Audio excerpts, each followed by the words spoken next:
Auto Owners Insurance. Redhead Seal Coating and Asphalt Services for all your asphalt maintenance needs. From Storm Tracker 6, this is Forecast First, sponsored by Auto Owners Insurance. Simple human sense. Good morning, Mid-Michigan. We're waking up with temperatures into the 30s and into the 40s as well. We're seeing those clouds still in the area.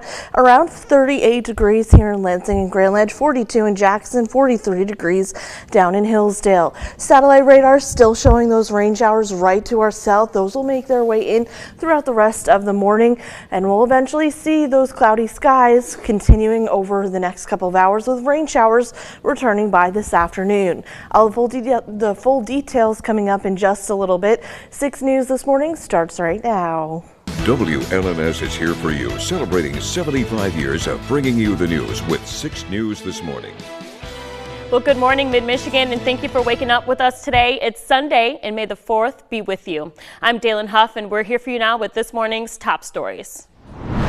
We start in the Lansing area, where people are calling on the reopening of a racing track, saying that it's safer than racing on the streets. A judge ruled to shut down the Onondaga Dragway on Thursday. In response, people made their way to the track yesterday afternoon, saying it will keep the fight to keep it open. Taryn Simmons was there and spoke to the racers on why they think it should remain open. I get choked up talking about it because there's a lot of fun memories here. This place being shutting down is just devastating to me. It really is. You know, I was all in and ready to work today, but apparently that's not going to happen. Joe Henton and Nick Fay were some of the drag racing enthusiasts rallying together to fight to keep their long-loved race car track open. Henton says the track being shut down for a noise complaint is ridiculous. Woody's put enough money in this place already for boundaries and dirt to keep the sound down. The closure happened shortly after a street racing accident in Lansing caused a 5-car crash that killed a 15-year-old and injured 12 others. Nick Fay, who worked there for 4 years, says the dragway is a safer option than street racing. Good alternative to people going out on the streets and potentially causing accidents, getting in trouble with the law. And owner Woodrow Sloan agrees. It's going to be better if this place is open. It's not going to stop everybody, but it will definitely help. And I figure if they save one kid's life, I think it's worth it. So Sloan says he's prepared to battle the case in court. We will go through the procedure to try to get it reopened, and we'll be following stuff with the court next week. Thank you for that, Taryn. We take you now to the Michigan coast, where a growing industry is setting sail. The Great Lakes cruising industry is on its way to a record-breaking year.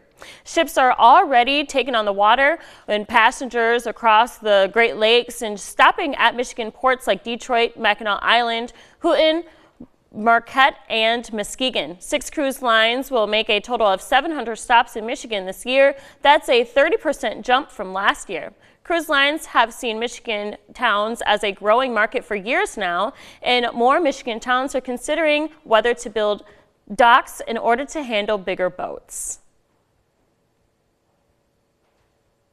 Most travelers will be hitting the road this summer, and in Michigan, that means dodging potholes. If you're dealing with the damage from a bumpy spring commute, you could have a chance to get repaid by making a claim to the state. Zach Priest is here for you now with how potholes could pay. Zach? Thanks. Has your car been completely battered by potholes? Well, many Michiganders have that experience, and now the Michigan Infrastructure and Transportation Association will be paying up to $758 to 5 lucky Michiganders this May to help make up for damages to their vehicles. And it's all in hopes of drawing attention to the state's sometimes subpar roads and how those roads can make their mark on your car. The Michigan Transportation Association, or MITA, plans on contacting the 5 winners of last month's payments this week. And the same will happen this month in May and then again next month in June, with 5 Michigan residents receiving a payment each month. To put your name in the hat, all you have to do is head to fixmystate.org, which is up on your screen right now, and you should make sure to include receipts for repairs done and any photos you have of damage that was done to your car due to potholes, and a description of the specific incident when a pothole did damage your car. This program's first month in action saw 200 entries, and each person is allowed a singular entry per month per person. And don't worry, if you submitted last month and it wasn't your lucky month, your name is automatically in the ring this month, so you've still got another chance. Good luck. Thank you for that, Zach. We take you now to the northern part of the state. Baldwin, Michigan has been selected to be the new home of one of the largest immigrant detention facilities in the country. The North Lake Correctional Facility will reopen under a contract with the Department of Homeland Security to house around 1,800 migrants. In recent months, the Trump administration has quadrupled the current ICE budget to pay for new facilities like this. Immigration activists say more beds will lead to more arrests, and they don't like the government using private for-profit prisons like North Lake. But administration officials say more arrests is exactly what they want to see, and they will use the extra space to process deportations from across the Midwest, especially in the Chicago area. Meanwhile, at the southern border, Mexican officials are pushing back against the Trump administration after a leaked conversation showed President Donald Trump wanting to send U.S. troops to Mexico.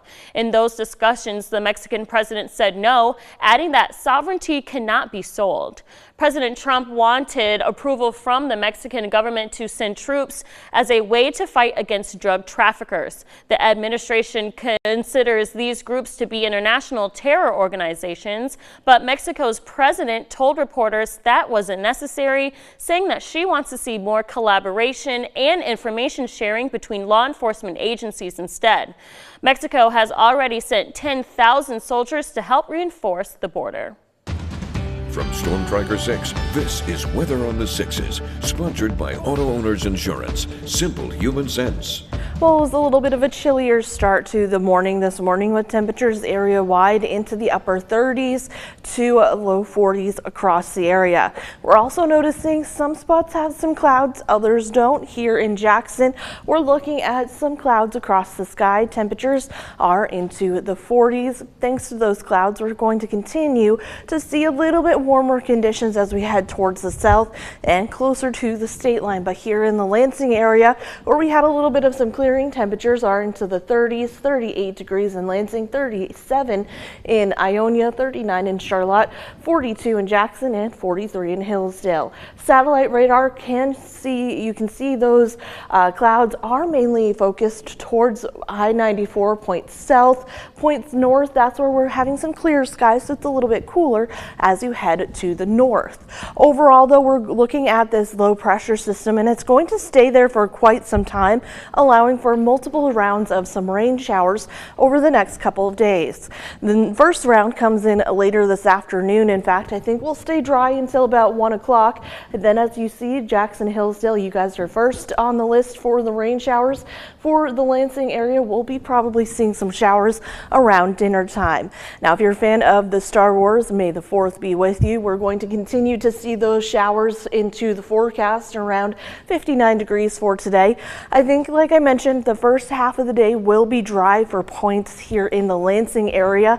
And then as we head points south, that's when we'll start to see those rain showers move in, and eventually we'll see rain showers throughout the rest of the afternoon and evening, continuing into some of Monday as well. All right. Well, thank you so much, Kelsey, for that update.